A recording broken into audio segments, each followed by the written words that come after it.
From Olympic City and the home of Pikes Peak, this is the Automotive ADHD Show.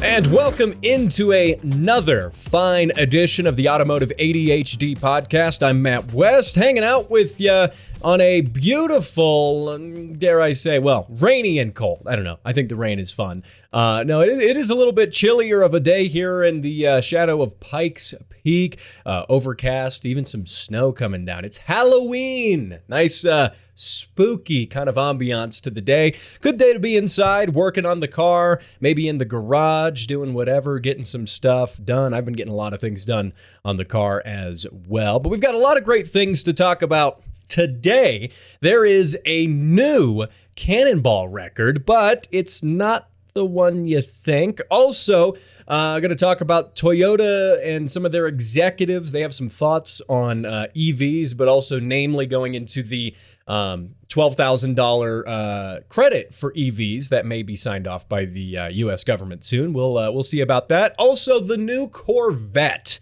Yeah, the C8, well, the Z06 model has come out. It has a very special engine, that flat plane crank. We're going to talk about that, but more importantly, what exactly is a flat plane crank? Going to get a little technical, going to learn some stuff. It's going to be really cool. But before I get into any of that, I want to talk about this real quick, which is in Poland, the country of Poland, they have invented flower-scented roads.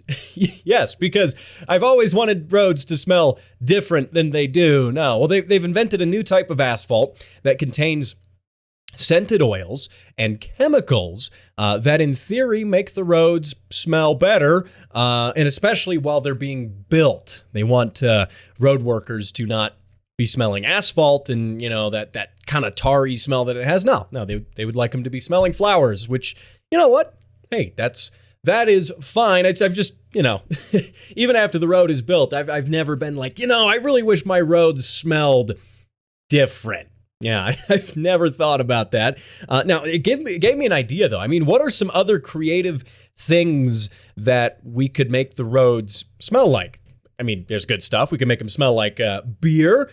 We could maybe even monetize this, right? Like, what if a deodorant company sponsored a road so that the road smells like the deodorant? I mean, this is a whole new avenue of advertising and marketing that is totally unrealized potential. Or, get this, even better, we could have road-scented roads. They could smell like asphalt. That would be truly a novel idea, just saying. So I just wanted to touch on that for a little bit. Ladies, gentlemen, Ford Pulsars, let's get into talking about the main thing today, which is that new cannonball record. So there was one that was just set for EVs, electric cars, and that's not the one I'm going to be talking about. No, I mean, while that one is good, earlier this week, there was also a cannonball record for motorcycles. Yeah, so if you're unfamiliar, by the way, with the Cannonball Run, maybe you're familiar with the movie. You could be familiar with that. It's a cross-country race against the clock from New York City to L.A., specifically the Portofino Hotel in California. And is it legal? Oh, absolutely not. Is it morally ambiguous? Of course it is. But the movie Cannonball Run was loosely based on some real events that happened in some of the first iterations of the Cannonball, which happened back in the 1970s. And now, over time, it's kind of waned out of popularity, and now, after the early 2000s, the 2010s now, it's getting really popular. You're seeing lots of people making these daring runs from one end of the country to the other end. And the idea is you need to do it in the shortest time possible. It's the two longest points across the country, the longest distance that you can travel while staying in the United States in a certain amount of time. Now, that said, the motorcycle record is interesting, okay? Because the current Cannonball Run record, the main record, is 25 hours, 39 minutes. That is in a car with tons of equipment, all sorts of crazy stuff, auxiliary fuel tanks, all of the above, a really prepped vehicle. And on a motorcycle, it's different because you can't be running as many huge fuel tanks. You can't run as many like countermeasures, radar detectors, laser jammers. Now you can. It's just you have to be a little more creative in how you do that. So that's why this is interesting. And again, hey, I can't condone it on an official level. This is not a legal activity, but it is famous, and it has obviously been romanticized in movies and media over the decades now. And for the record, no one has ever been injured in a cannonball run in its history. So that is good. Now, getting back to the bike, this was done by a guy named Alex Jones. Not the talk show host Alex Jones, though. That would be entertaining. I'd like to see him do this. But no, different Alex Jones. And he got a Yamaha FJR touring bike. So kind of a bigger, upright, comfy touring motorcycle. And he picked it up for $4,000. So normally when you see these cannonball record attempts, many, many tens of thousands of dollars, if not hundreds of thousands, are spent on the vehicle and kitting it out to be adequate to do a record. And no, this guy, what I really like is he embodied the cheap route, which is kit a cheap motorcycle, $4,000. He put an extra fuel tank on the back, and then he just sent it all the way across the country. He did say that he had some radar detectors on the bike.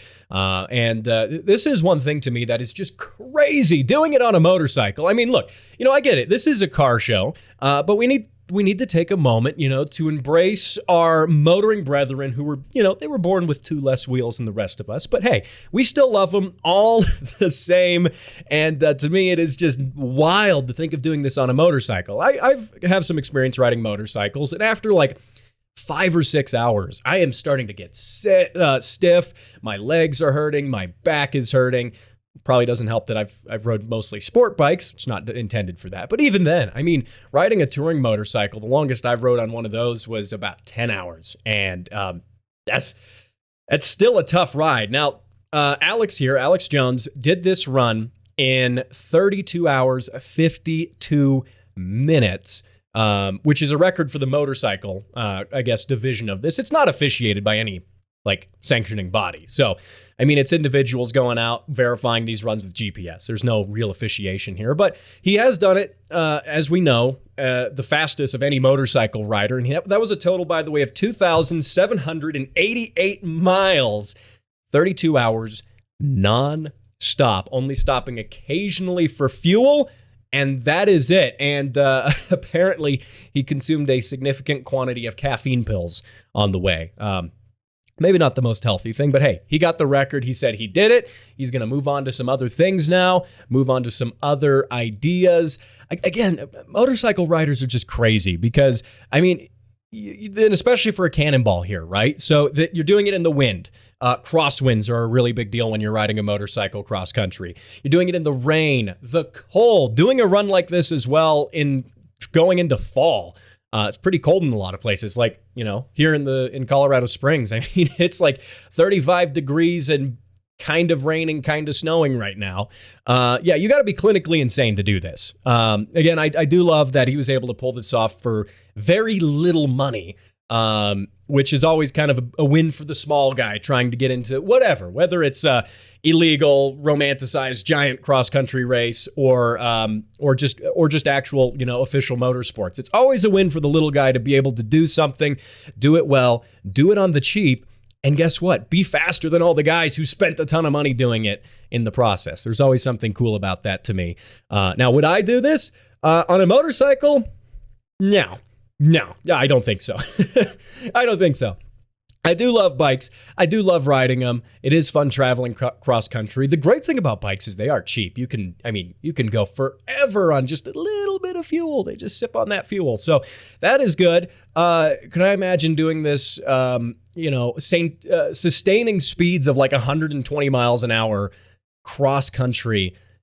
Oh man, on a bike for 32 hours. I don't know. I don't even know how you have the mental focus at that point on a bike. Because that's one reason why this is so dangerous, is because your mental focus, if you're doing like a real cannonball, or if you're trying to do an endurance race, whatever, that wanes off over time. As you get tired, you start to make little mistakes, and a little mistake in a car might not be catastrophic. It could be, but a lot of times it won't be. But if you're on a bike and you're making a little mistake, or you're not paying quite as much attention, and you hit that one pothole on the highway, I mean, that's game over on a motorcycle in a lot of cases. Not to mention wildlife. I mean, think of all the wildlife crossing the roads as you're trying to do this cannonball run.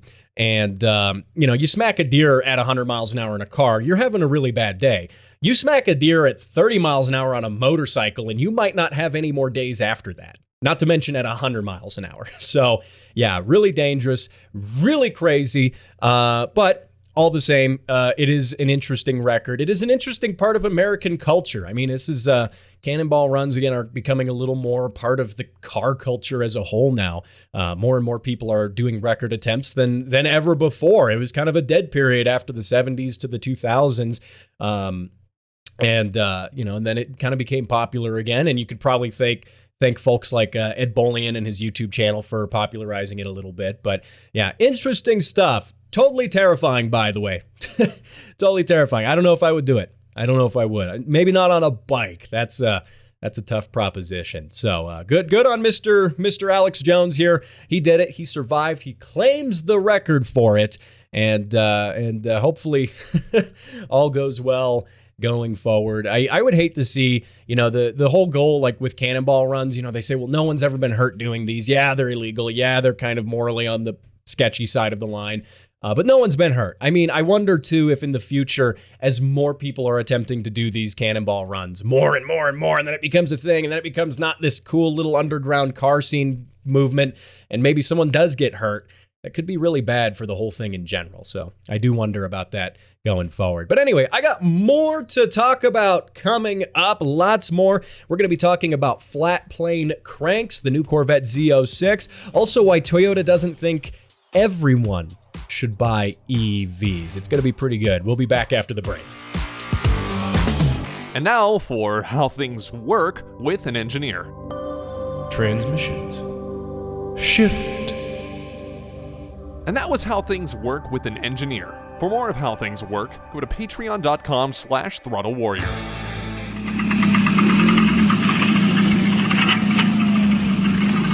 Oh man, hear those car sounds? Those could be yours, by the way. Have your car sounds on the show. I want to thank my buddy Tirso for sending that one into the show. Man, you have my condolences. May your engine rest in lots and lots of little pieces. That is a bummer. But of course, by the way, if you want to send in your car sounds, if you've got cool car sounds, maybe your car doing a pull, revving the engine, whatever, send them into the show. Matt@throttlewarrior.com. You can email them there as well. So I want to follow up on my discussion with the GR86 from a few weeks ago. That is the new GT86 / Subaru BRZ car. And what's interesting is Toyota has now announced pricing for the car, but more importantly, pricing, it is whatever. No, but more importantly, they've announced that every single Toyota GR86 sports car that you buy will come with a free session on track with an instructor. How cool is that? You see like really up-end, sports cars, Porsches, and even the Dodge Demon, or no, it wasn't the Demon. It was one of the Hellcats. You could get the Hellcat and then a session on track at a performance driving school with an instructor. You see this with more expensive cars, but for this to be offered on, get this, a $28,725 car is pretty cool. I mean, Toyota wants people to know that its car is a legit track car. It is a sports car. It is meant to be on track, having fun. The 86 is such a cool platform, even the previous generation. And then the old AE86, which I'm decently experienced with those, or, well, I'm good at braking mine, but that's about it. But that said, maybe this will also convince more people that stancing cars, I'm not pointing any fingers, but maybe this will convince people, that haven't been on track, but they want to buy the car and they're going to stance it out. And they might just go do the track day. This might convince them that, doing stance on cars kind of ruins the drivability, at least. And I know some guys are like, well, it's not about the drivability, it's about aesthetics. Okay, cool, whatever. I mean, you do you, but maybe this will cut down a little bit on the number of people just stancing cars out, because they'll be like, man, this car is really good on track. I've never been on track. This is super cool. I do think substantially more people will take the new 86 on track than those taking the new C8 Corvette on track. Ooh, did I say that out loud? Was that a jab at Corvette owners? Maybe it was just a little bit. We're going to be talking more about Corvettes here in just a little bit, though. But yeah, $28,000, by the way, for the new 86 is, by the way, it's $28,725 for the base model with delivery fees and all that stuff. And that is $50 less than the old one. A whopping $50. Yeah, it's not a lot of money, but it is still technically cheaper. And it's not often that a whole new platform, a whole new model of a car, a complete refresh comes out that is better, has more power, handles better, everything is better about it, looks better too. And then guess what? It's cheaper than the old one. No, I mean, we see this trend in cars all the time. Oh, the new whatever came out, the new Corvette or the new Camaro, the new Mustang. It's always more expensive than the outgoing model because they're like, well, you're getting more stuff with it. It's a better car. No, Toyota is giving you a better car, a better chassis, $50 less. $50. That could go towards any number of things. You could buy a lot of air fresheners with with $50. But yeah, now that it's a very good idea. I like Toyota doing that. Kind of reinforcing the fact that the 86 it's a track toy. It's a fun little car. It's there to compete with the Miata. No, you're not competing with Corvettes with it. You're not competing with Porsches.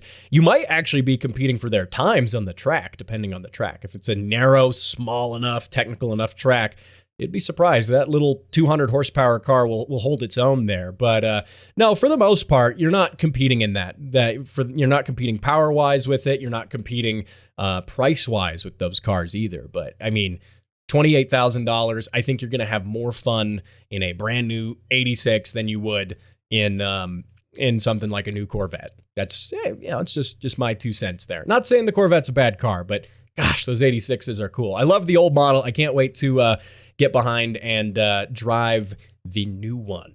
That'll be really cool. So now, speaking of Toyota, one other thing that needs to be talked about, and this is the not so performant side of Toyota. It's the eco and environmentally friendly side of Toyota. But this is important actually, because some of the executives at the company recently came out in a statement saying that no, not everyone should drive an EV. And people are like, what? You can't say people shouldn't drive EVs. They're the future. Well, this comes from Toyota's chief scientist, Gil Pratt. And he says that having diversity, there you go, but having diversity in drivetrains to reduce CO2, to create drivetrains that reduce CO2 emissions and pollution, he says is important to futuring technology as opposed to just settling on one type of technology and calling that good, like EVs, for instance. And I'm not saying EVs are bad by any means. In fact, there's a lot of EVs that are cool as hell. I mean, some of the Teslas come to mind. They are so fast and they handle great. They're fantastic cars.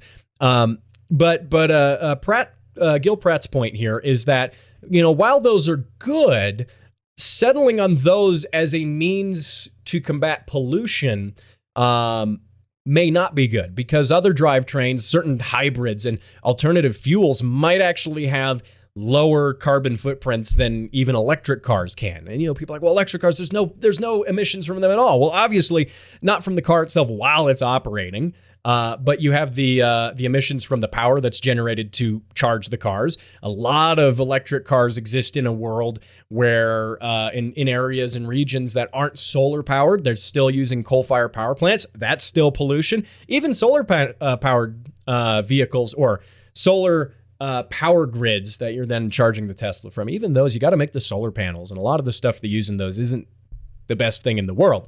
So Toyota's point is that, EVs are good. They're a good thing we have, and they're a good tool, and they're a good technology. But what if we keep branching out and keep researching stuff and alternative fuels and different hybrid drivetrains and hydrogen drivetrains and all of the above, instead of just, stopping and saying, yep, we got EVs. We're good now. And this brings me into a little bit of a political discussion, because what happens is when people get fixated on one thing, like electric cars, which are very much becoming the trendy mainstream for, wealthy hipsters to buy and parade around on social media. I'm not saying everyone who buys a EV is a wealthy hipster, but it's a trendy thing that people are doing now, right? You ask kids in like the third or fourth grade, oh, what do you want now? They want a Tesla.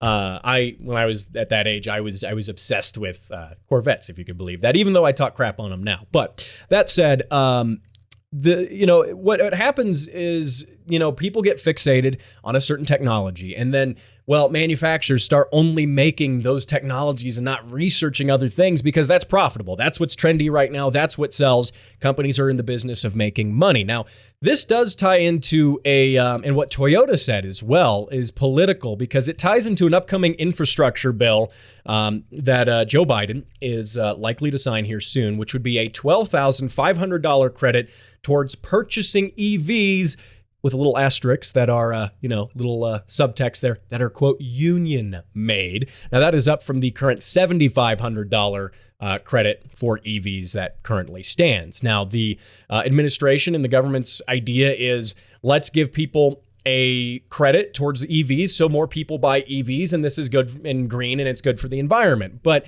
Toyota, their rebuttal to this was that, there should be tax credits and stuff like this for other green technologies, not just government saying, oh, yep, electric cars, that's the way to go. We need more electric, and you're only going to get a tax credit or whatever if you're going electric, as opposed to, what if you made a new drivetrain or found an alternative fuel that can be retrofitted to existing drivetrains that is just as good for emissions and greenhouse gases and all of that stuff? Well, you wouldn't be getting the tax credit because, it's not electric. So you see, the problem there is by arbitrarily saying that, nope, electric is the only way we can go, that actually ends up limiting innovation and other technologies, because companies aren't going to be as willing to make those when they're not as profitable, because less people are buying them, because less people are getting the, tax credit for it.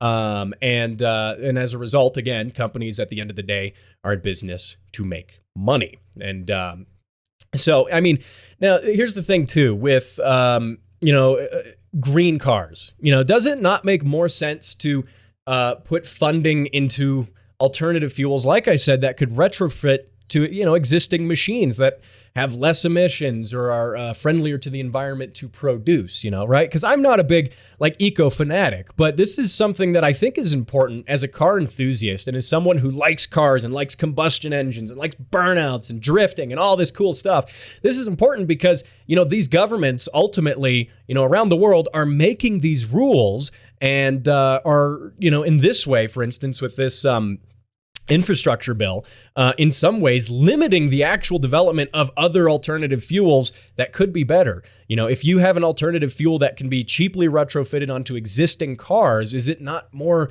environmentally friendly to run an existing car that's already been built? The manufacturing has already been done, the pollution from the factory, the mining of the metals and the materials, that's already been done. The car's here. It's here right now. Doing a simple conversion to whatever other fuel makes a lot of sense. Now, I know there's engineering challenges when you do this. It's not as simple as, well, we'll just convert it to XYZ new fuel. You got to, develop the fuel itself. You got to develop parts and supply chains and all this different stuff to retrofitting them. And, there's a big headache around this. But is that not a better idea than just completely uprooting our system and saying, nope, we've decided EVs are the way to go, and we're just going to be selling new ones, and everyone should just get a new car? Because the environmental impact of doing that, making new factories, making new cars constantly, is arguably more damaging to the environment than just using the ones you have, or working on the fuels you have and keeping older cars that are still efficient and all of the above, keeping them on the road. So, I mean, granted, EVs have their application, but, and they can be really fast. That Tesla Model S Plaid, holy crap. That's, one of the fastest production cars, 0 to 60 ever, like period. Gas or electric, it doesn't matter. That's a fast car.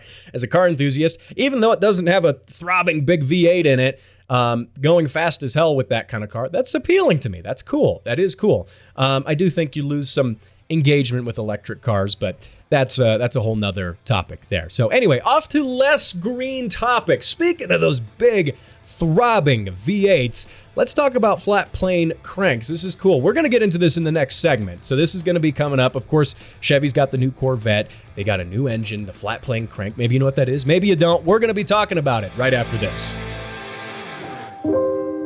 Every day, thousands go without the ability to buy necessary and life-saving parts. Parts like turbos, coilovers, and wheels. I'm Steve, turbocharged BRZ. It doesn't run because I can play with my connecting rod through the hole in my block. Project cars sit unfinished, waiting for parts, collecting dust. My name is Todd, and I bought a rotary. It's okay, bro. We'll swap it. But no more. You, yes you, can make a difference. For as little as $5 per month, you can put an end to Project Cars suffering and support your favorite podcast. Patreon.com/Throttle Warrior. Donate now and receive special perks. Sponsored by Autoholics Anonymous and the Speed Council.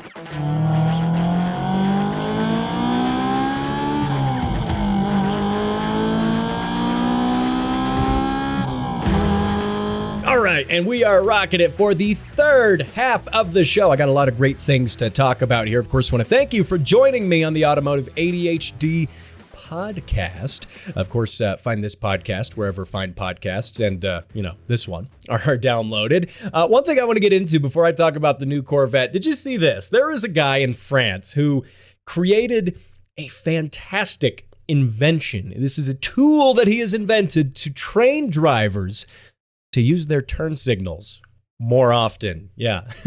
This is, now he says he targets this specifically at BMW drivers, as they are typically the usual offenders. Now, I find all drivers now sucking at using their turn signals, but that's just my observation. So what he did is he took a couple of hobbyist Arduino, little boards, little computer boards, and a Raspberry Pi microcontroller, and basically built this thing that uses Arduinos and a Raspberry Pi that knows the steering angle of your car, and it knows that relation to the turn signal stock, and it knows if you flipped the turn signal before turning or if you've just turned without the turn signal. And he calls this positive punishment, as he calls it. So take a listen. Take a listen to this. It'll play a sound when you make a turn without your blinker. Here's that clip.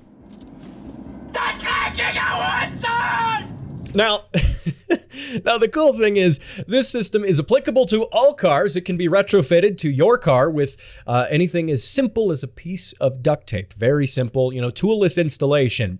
And I think this is something that we need, especially here in the U.S., because, come on, our driver education system is failing. It has been failing for a long time. That is a topic, by the way, for another show. But now, granted, this system, it's in the prototype phases still. It's not perfect.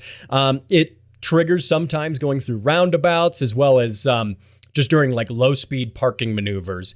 This thing's going to be shouting at you that you forgot your turn signal. So then again, you might as well just use your turn signals while doing those low-speed parking maneuvers anyway. Better more turn signals than not. I think we are better in a world with more of those. Now, this man, by the way, he's probably the guy who made this. He's probably the premier inventor of our time. This is truly a technology that we need. But anyway, speaking, by the way, of cool inventions, the flat plane crank is very cool.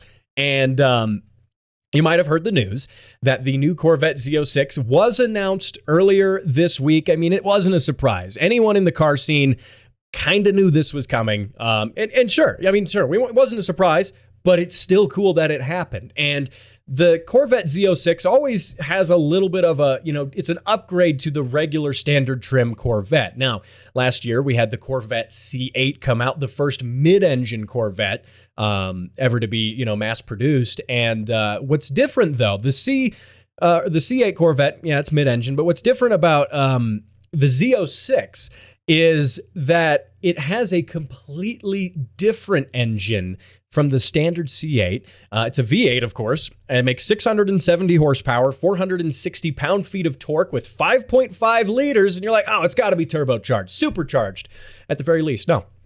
Naturally aspirated. There is no forced induction happening. There is no turbo.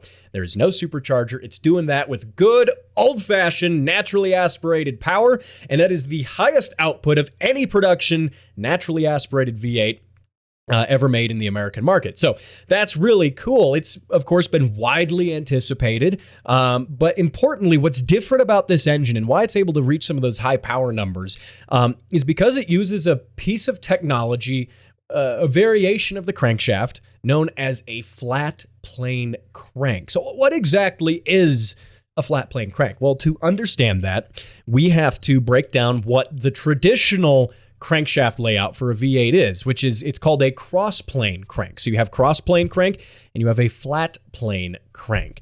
And fundamentally, without getting too technical, it's fairly simple what's going on here. So in the cross plane crank, this is the traditional crankshaft layout of pretty much any V8. I mean, you think of the standard rumbly American muscle car V8.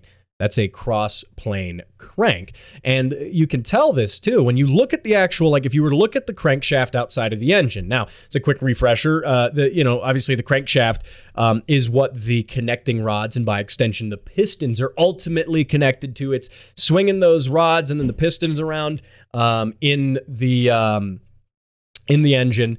And what it's doing with that, obviously those pistons are going up and down. This is turning that. It's a fairly simple concept there. But when you look at a cross-plane crank and you look at it, if you were to look at it totally horizontally, like if you're looking at the front of it, straight down it, right at the very front, you would actually see the lobes, I guess you could call them lobes, the different journals and sections of the crank making a plus shape. And this, results in the pistons and this contributes to the firing order of the engine, the way the pistons are moving up and down in the engine. This contributes to all of that. And it also gives, V8s that sound that they're known for, that rumbly good noise, because what happens in a traditional V8 is you do have at some point during the a whole cycle of the engine, you have two pistons firing at the same time on the same side of the engine. So that gives it a little bit of an unevenness, that kind of warbly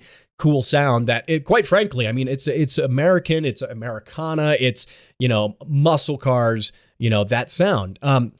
Now that having two pistons sometimes firing or moving at the same time on the same side does result in some interesting characteristics when it comes to flowing air into the engine, especially through the like the intake manifold and stuff. And that's, again, contributes to the sound, but also contributes to the power band and a lot of other things.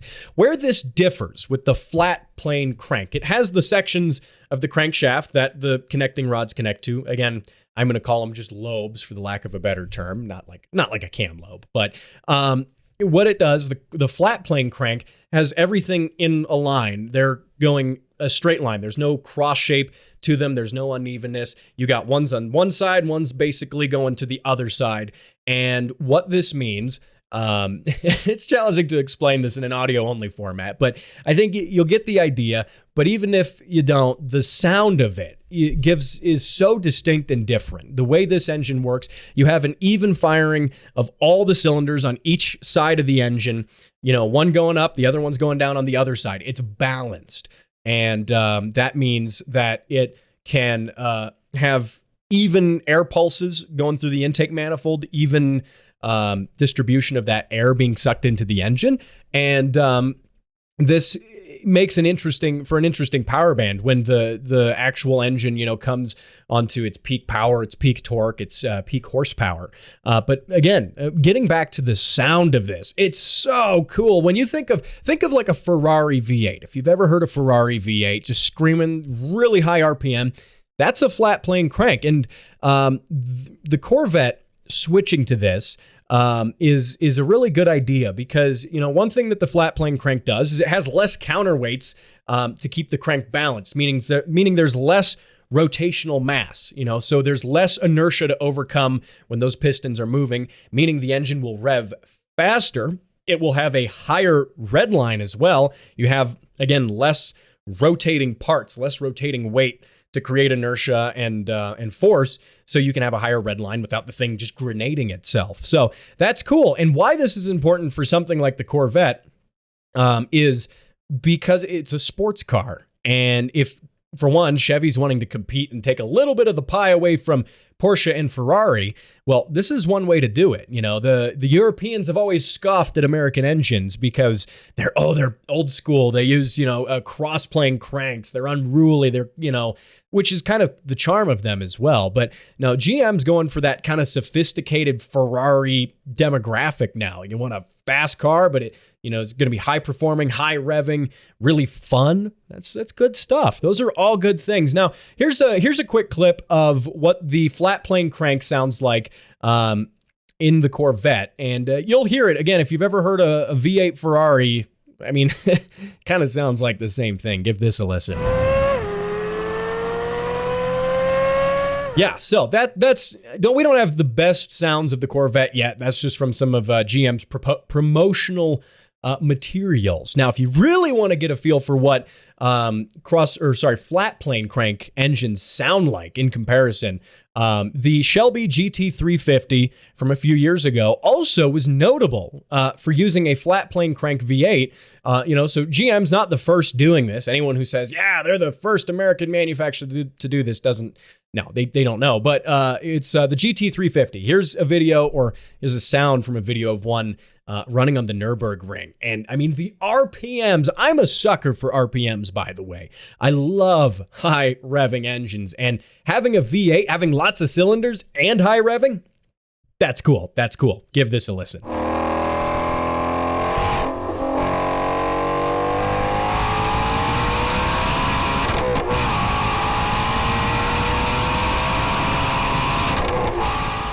Oh man, that's hot. That sounds so good. I love it. Now, a lot of diehard muscle car guys kind of don't. They're like, that's not a muscle car. That's not what we like about muscle cars. And again, each to their own on that. I mean, that's a good sounding engine. Anyway, the Corvette, by the way, red line on that, the new one is going to be over 8,000 RPM. They're still not 9,000 like an S2000, but hey, no hard feelings there. And of course, Ferrari's been using this technology for years. But where this is cool and where this positions the Corvette in the sports car market is also interesting because a